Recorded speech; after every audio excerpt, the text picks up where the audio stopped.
Happy Wednesday, friends. We just started a series last week. Phyllis kicked us off on parables in Matthew. Parables are really these short stories that have these deep meanings.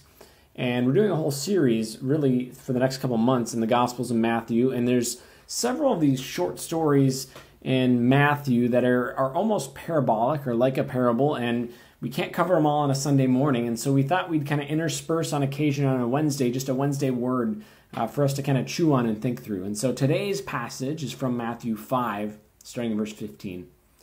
You are the light of the world. A city on a hill cannot be hidden.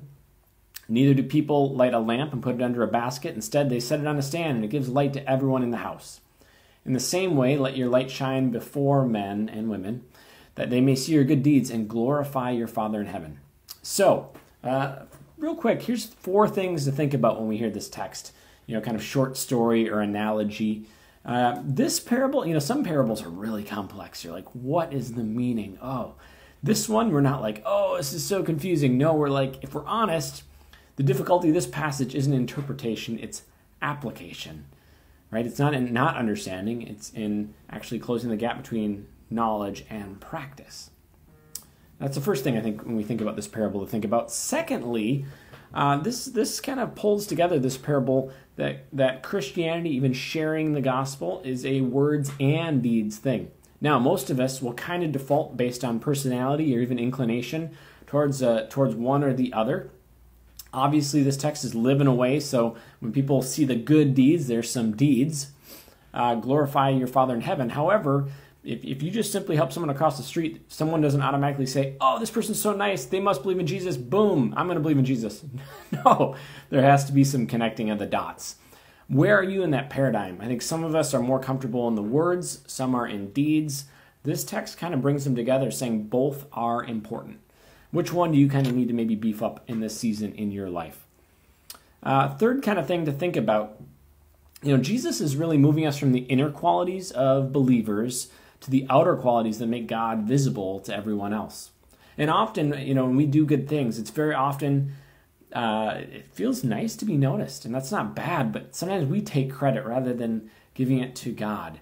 And so basically, we're called to live in a way where people, even if they don't agree with us, right? Christianity is going to be increasingly weird in a post-Christian society. But is there a way to live, even if when we don't see eye to eye, when people see you coming, they're like, I like seeing that person come or stop by or help. There's something about them.